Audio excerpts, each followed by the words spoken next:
जरूर पंचर बनाता है। अब्दुल गयूर है और अब्दुल आपके दोस्त मिस्टर मुकेश की तरह एक यतीम खाने पर अपना महल तामीर नहीं किया जो आपके दोस्त ने मुंबई में तामीर किया था।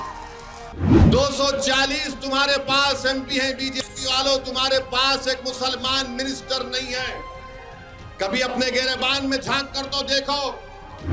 अगर भारत के 18 करोड़ मुसलमान 20 करोड़ मुसलमान में से अगर 15 करोड़ ये तय कर लेंगे मैदान नहीं छोड़ेंगे, या तो कानून जाएगा या फिर हम इस जमीन के अंदर चले जाएंगे, तो कानून वापिस होगा इंशाअल्लाह ताला।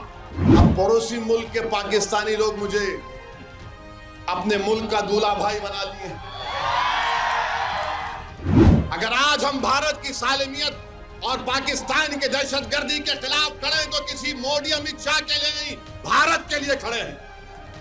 हम शख्सियतों के लिए नहीं खड़े, इस देश के लिए खड़े हैं। पहले भी खड़े थे, आज भी खड़े और कल भी खड़े रहेंगे। जो बीजेपी के इशारों पर नाचने वाले हैं, जो जमीर फरोश हैं, जो डरते हैं मोदी से और अल्लाह से नहीं डरते, वो इस कानून की ताईद में है और हम इन लोगों को भी मुस्तरद करते हैं। अब बीजेपी ये कहती है कि हाँ मुसलमान इस ये देश उनके लिए मादर वतन है, मगर ये देश उनके लिए मुबारक नहीं है, होली लैंड नहीं है।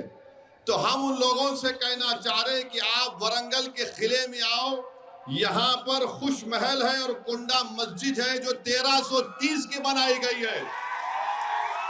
1330 से उस कुंडा मस्जिद में अल्लाह अकबर की सदाएं दी जा रही हैं।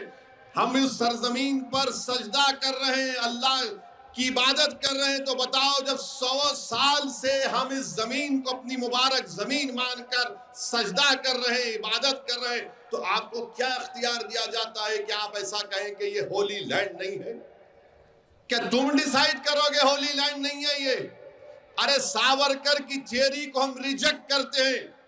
सावरकर जो भी लिखे वो तासुब की बुनियाद पर लिखे थे। आरएसएस जो कुछ कहती है वो तासुब की बुनियाद पर कहती है।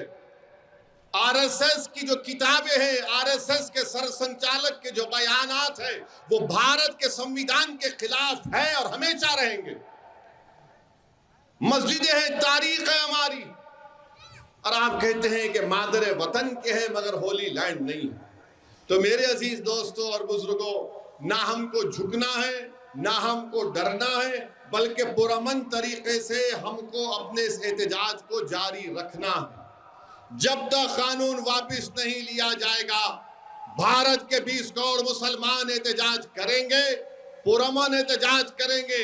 जब तक कानून वापिस नहीं लिया जाएगा, चाहे वरंगल हो, चाहे हिंदुस्तान का कोई गांव और शहर हो, वहां पर मुसलमान अपने हिंदू भाइयों के साथ, दलित भाइयों के साथ, आदिवासी भाइयों के साथ, सिख धर्म के मानने वालों के साथ, किसानों के साथ खड़े होकर इस काले कानून के खिलाफ एहतजाज करेगा।